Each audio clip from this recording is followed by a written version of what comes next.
So like I said, we'll be mainly discussing about hypothyroidism in pregnancy. We'll take clinical cases so that the concept is very clear. Now this concept is there is a lot of challenges which has developed over a period of time. What has happened is that there has been a lot of evidence which has come. The guidelines have also changed on this topic, so it is very important for everybody to understand the thing in the context of the new guidelines, right? So that is what we are going to discuss. That is, we'll be discussing hypothyroidism in pregnancy, and we'll be taking clinical cases, and we'll try to make it as easy and as clear and simple as possible.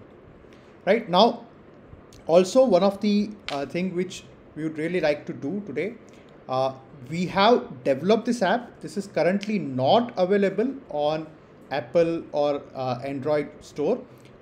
It is still in a beta phase meaning we are still testing the app. But for all of you today, if you want to try this app, you can easily try it on your mobile phone. I'll give you the link for using this. So this is the QR code. You can scan the QR code to have an access to the app, or you can send me an email on this email address. I'll send you the link to the app. This is just currently, like I said, in a trial version. I'll show you the features of the app. This app is mainly called Hypothyroidism in Pregnancy for Doctors.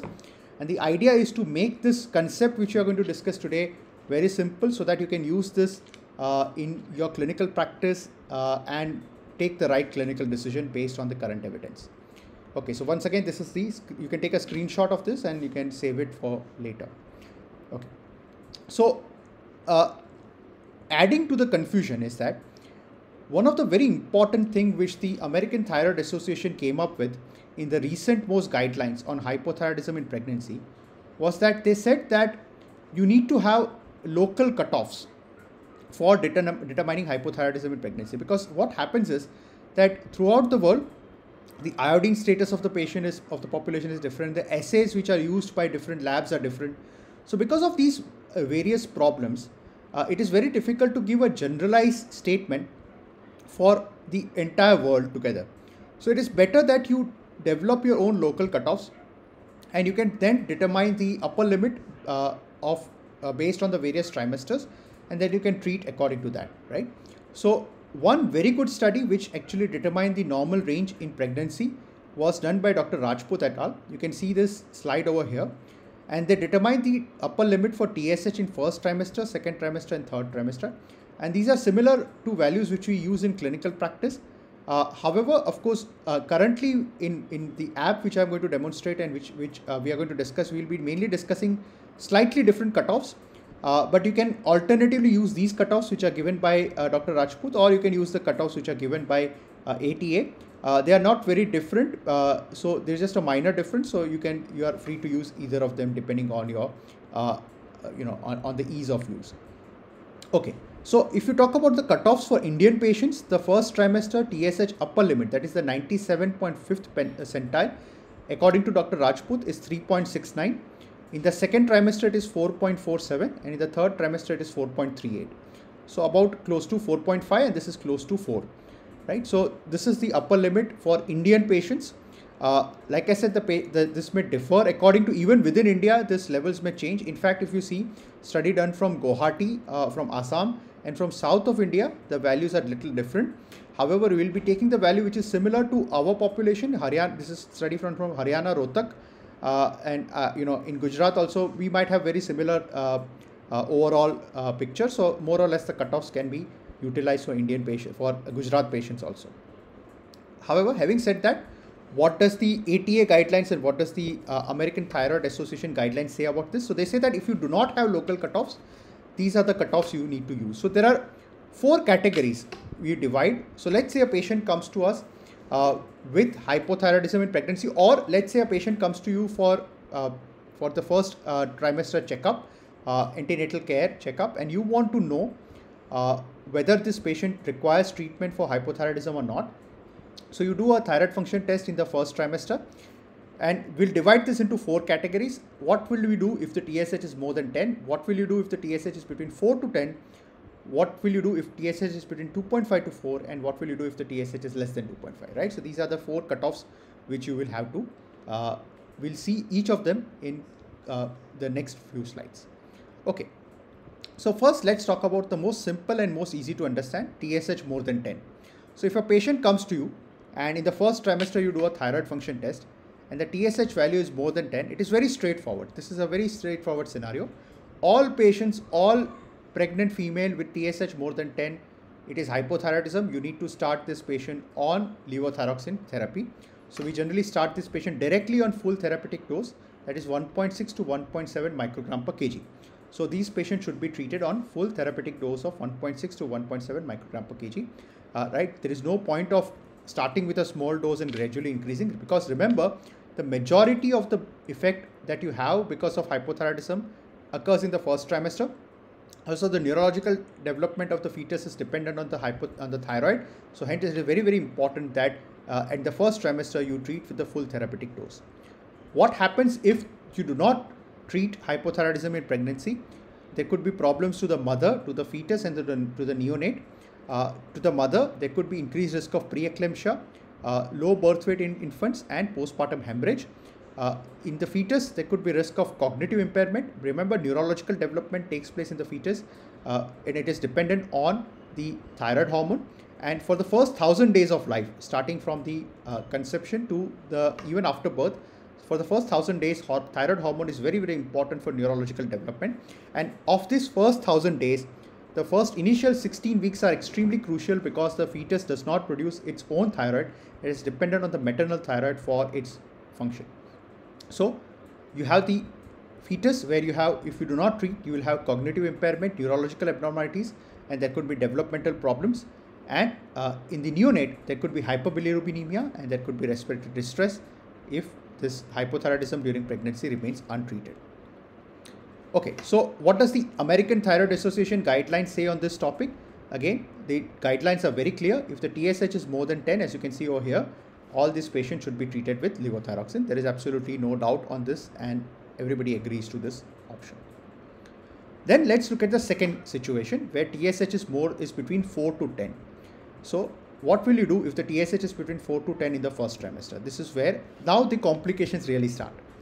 Okay, so let's look at a case. So this is a Mrs. ABC. She's a 30-year-old female. She's primigravida. This is first trimester. On a routine first trimester thyroid function screening, her TSH is 4.6. There is no past history of abortion. The NT-TPO is negative. So it is very, very important that whenever you do a thyroid function test in pregnancy, you always also send a NT-TPO antibody. It's very, very important. You'll understand as we go through the slides why NT-TPO antibody is very important, because this will help you determine some of the clinical outcomes which is based on the NT-TPO antibody. Okay, so NT-TPO in this patient is negative. Would you treat this patient or would you not treat the patient? So that is the question over here. Okay, so let's see what we'll do. So let's enter this data in the app.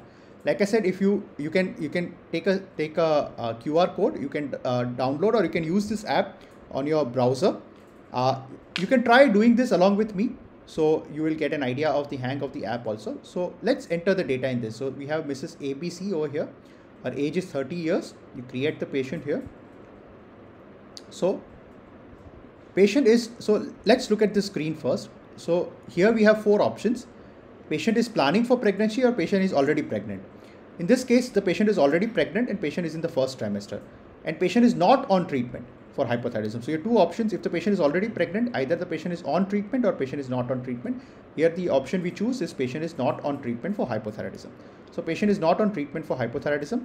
Patient is in the first trimester, as you can see here. Right now you enter the values. You enter the TSH. You enter whether the patient is primigravida or whatever, the para, abortions. And here you have options for NT-TPO antibody, trick if it's twin pregnancy or if it is IVF conception, right? So here it's 4.6, primigravida, and you have no para, no abortion, and other things are negative. Okay. So next you click, does the patient need levothyroxine? This you'll show this option. So when you click on this option, it will give you the result, right? So in this case, the patient, Mrs. ABC, needs to be started on levothyroxine. Next, if you click next, it will give you the dose and the target and etc. you have to, which you can do. So you can see here, you have all the answers which are given. So you need to start this patient on 1 microgram per kg per day of levothyroxine. Medicine is to be taken every day in the morning, 1 hour before breakfast. The TSH is to be repeated after 1 month after starting the medication, and the target in this patient, remember the target always remains less than 2.5 in the first trimester, right? So here is the target will be less than 2.5, right? So this is how you'll get all the options here when you use this app. Okay, so this is how you see. Now we'll see the logic behind this, right? So why did we consider treating this patient? So remember, this patient is having TSH between 4 to 10 and NT-TPO is negative. Remember, this is a gray area. So I'll in fact come to this point. This patient, treating this patient may be a little bit of controversial also, but I'll come to why we are treating this patient. So the reason why we are treating this patient comes from this study, a very good study, which is done by Dr. Nazarpour from Iran. And this is a landmark study in this area. It was published in Journal of Clinical Endocrinology and Metabolism. They looked at levothyroxine on pregnant women with subclinical hypothyroidism with negative NT-TPO antibody. That's why NT-TPO is very important.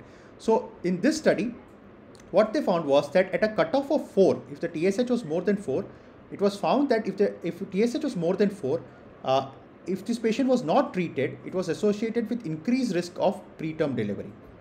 That is what was the conclusion of this study.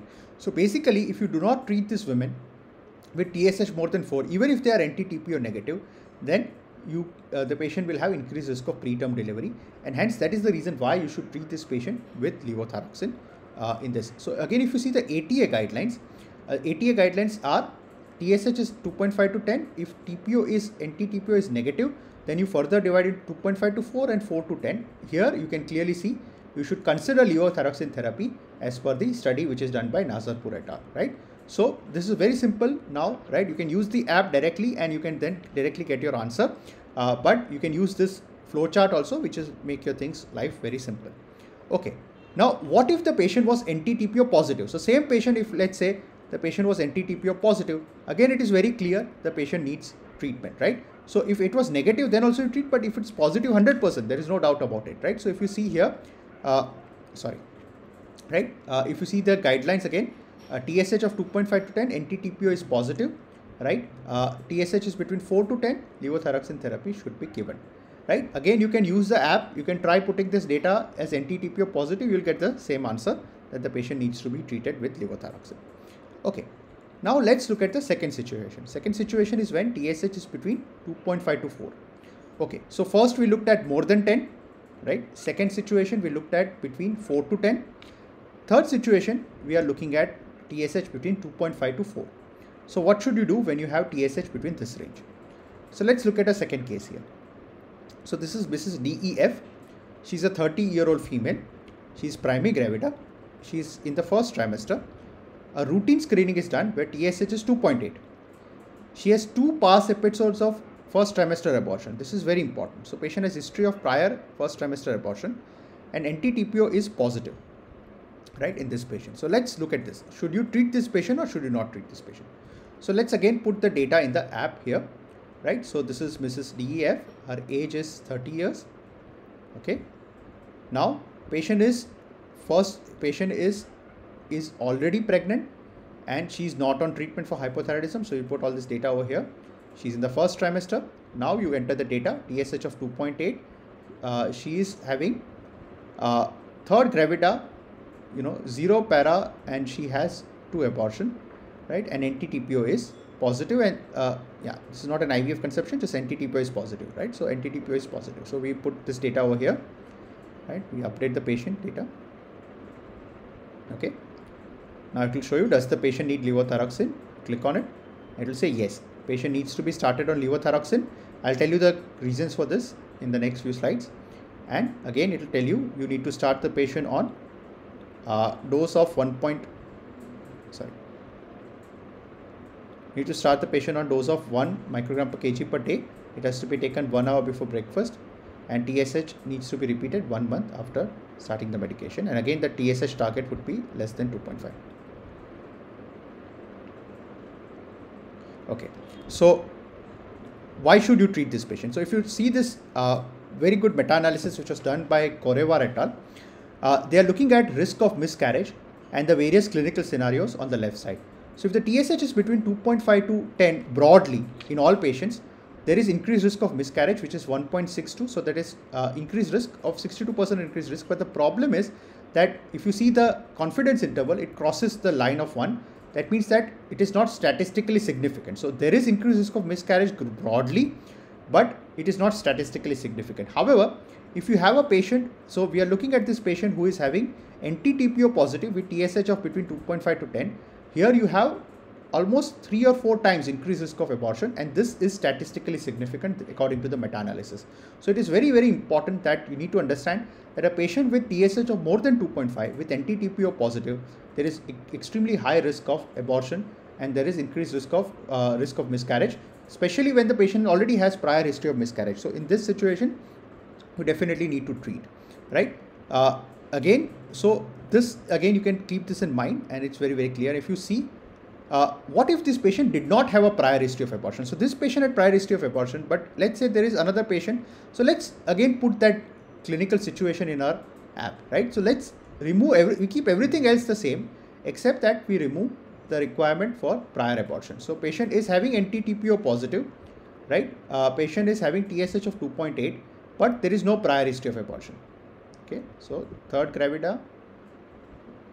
Okay, so first gravida, there is no prior history of abortion, 0 abortions. So update, right? And in this case, right, it says the patient may not need treatment, right? So all patients with TSH of more than 2.5 with NT-TPO positive may not be treated, right? So again, we'll see the guideline in a minute here, right? Okay. So what does the guideline say? So when you talk about TSH of between 2.5 to 4, right, this is the area where you have controversy. So if it is between 4 to 10, we already discussed. If it is between 4 to 10, we generally consider treatment. But if it is between 2.5 to the upper limit, which is 4, in this case, in which cases should you consider treatment? Arguments in favor of treatment are when you have twin pregnancy, when you have repeated TSH, which is above 7, but of course, 7 will be in this range. When you have very high NT-TPO antibody titer, again, this is an expert opinion, we don't have very clear. And if you have previous history of miscarriage or preterm delivery. So if you see the guideline, right, the guideline, this is again a very gray area. So if the TSH is between 2.5 to 10, NT-TPO is positive, which is between 2.5 to 4, then you consider therapy, but you generally consider therapy. And in the app, what we have used, when do you consider therapy? You consider therapy when you have prior history of abortion, when you have, even if you have prior history of 1 abortion, it will give you the option that you should consider treating. Secondly, when you have twin pregnancy. And thirdly, when you have IVF conception. In all these cases, you should consider treating when it is between 2.5 to 4. Otherwise, you don't need to treat this patient. So this is something which you need to really keep in mind, right? Okay. So second option, I hope we'll revise all these options in the end, right? Then let's look at the last scenario. What if the TSH is less than 2.5, right? Now, most of you will tell me that if it is less than 2.5, then what is the point of treatment? But there is one situation where you need to treat even if the TSH is less than 2.5. So let's look at the third case. You have Mrs. XYZ over here. She's 40 years of age. She has TSH of 2 before pregnancy, right? Her NT-TPO is positive. So remember, she is still planning pregnancy. So NT-TPO is positive in this patient, and she has history of recurrent first trimester abortion, right, in the past. So she has 2 episodes of first trimester abortion. But remember, she's planning pregnancy. She's not already pregnant. So that is a difference over here.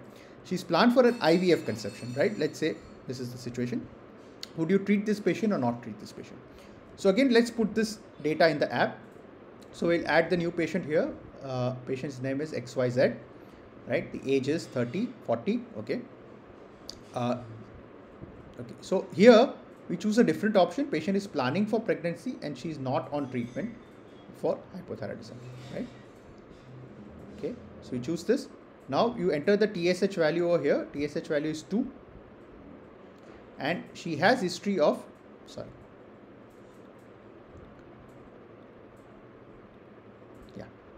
so TSH value is 2, and she has history of prior abortion. NT-TPO is positive, and she is planned for IVF.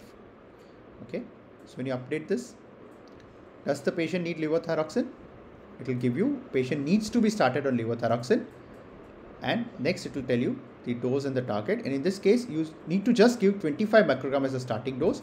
Again, you need to keep the TSH of less than 2.5, right? So this is a very special situation where you consider treating even if the patient has TSH of less than 2.5 and But remember, the NT-TPO must be positive. So you only consider this therapy when you have NT-TPO positive. Okay, so why is this so? Again, this is a gray area. In fact, a recent trial called the tablet trial actually found no evidence of benefit. So there was no benefit of treatment benefit. But if you look at the meta-analysis, actually meta-analysis does show that there is some indication for treatment. And the ATA guidelines are also saying that perhaps you should consider treating in such certain situations. So if you have isolated NT-TPO positive, right, in that case, again, there is risk of miscarriage. This is done from two different meta-analysis. Both have proven the same thing. And in this case, especially if you have prior history of recurrent first trimester abortion, and if you're planning for IVF, you should consider treating this patient. Now, why is it so? Well, actually, again, this is a study. This is one very interesting paper which showed that if you talk about NT-TPO positive versus TPO negative, there is no difference in terms of, we are talking about fertility here. There is no difference in terms of oocytes retrieved. There is no difference in fertility rate. There is no difference in implantation rate. But again, no difference in clinical pregnancy. But in women with thyroid antibody positive, NT-TPO positive, there is increased risk of miscarriage. And then there is, the delivery rate is also decreased in women who are NT-TPO positive. So again, that is very, very important. So especially when you have elderly primary gravida who has prior abortion and you're planning for an IVF, in such situation, you should definitely consider, if with NT-TPO positive, you should definitely consider treatment. Right? Again, like I said, you can use the app. It will clarify all the situations for you. Okay, so what do you do for a patient with infertility? What we looked at was patient who was having pregnancy. But now let's look at patient who is planning for pregnancy. What do you do in case of infertility? So when you're having infertility, overt hypothyroidism definitely treat, subclinical hypothyroidism definitely treat. You are again considering situations before pregnancy, right? But if you have euthyroidism and NT-TPO is negative, there is no need to treat. But if NT-TPO is positive and you have planned for IVF, you should treat it. But if you're not planned for IVF, again, you may consider wait and watch. And if this is a normal pregnancy, you can perhaps consider waiting and watching. So that is the general approach. So let me just give you a summary and conclusion of what we learned today. Everything I'll try to summarize in a few slides. Again, you can use the app. It will actually solve a lot of your problems. Right? Right now, like I said, we are still in a beta version. So if you find any errors in the app, please feel free to send me an email or WhatsApp. And we'll try to correct it. So it's a beta version. Again, use your clinical judgment, and perhaps if you have any doubt, you can give me a call. We can discuss those in a patient situation. We can discuss that. So don't completely rely on the app right now. It's a beta stage, but like I said, it will help you in making a decision towards one side or the other, right? So use this app. It will solve your problem. Now this is the broad guideline which I have developed. Based on the current evidence, based on the ATA guidelines, and based on clinical experience. So if TSH is more than 10, treatment is a must, no doubt about it. Levothyroxine, starting dose of 1.6 microgram per kg. If his TSH is between 4 to 10, you do a NT-TPO antibody. If the NT-TPO is negative, it is uncertain whether you should consider treating this patient or not. However, we already looked at this clinical situation. In such situation, if you have history of prior abortion, if you have twin pregnancy, or if you are planning for IVF, then you should consider treating it. If it is positive, definitely you should consider treatment, and levothyroxine dose is 1 microgram per kg. In fact, this direction is where TSH of 4 to 10 with NT-TPO negative is where what we discuss in the clinical case. So that's why I am not discussing this again in detail. If you have TSH of between 2.5 to 4 and NT-TPO is positive, then again, if you have twin pregnancy, prior abortion, IVF plan, then you should treat. Otherwise, you don't need to treat. And again, if NT-TPO is negative with TSH of 2.5 to 4, again, there is no indication for treatment. If his TSH is less than 2.5 during pregnancy, there is no indication for treatment. But prior to pregnancy, if you have infertility, especially if you have infertility, if you have euthyroidism with NT-TPO positive, euthyroidism meaning TSH of less than 2.5, NT-TPO is positive and plan for IVF, you should consider treatment, especially if the patient has prior history of recurrent first trimester abortion. So like I said, I've tried to make things as simple as possible, and when to treat and when not to treat. I've tried to make this as clear, and like I said, you can use the app for this purpose, right? So this is the hypothyroidism in pregnancy app, and we also have very detailed notes on hypothyroidism in pregnancy, on thyrotoxicosis in pregnancy, all these things in another app which is called Notes in Endocrinology app. This is available both on the Android and iOS. We have more than 1,500 users right now for the app. App has received very good reviews also all over, and I'm very happy that the app is doing well. You can find the same content on endocrinology.co.in website also. So you can go to this and you can find the details. Right. So this was about hypothyroidism in pregnancy, and I hope it was useful to you. And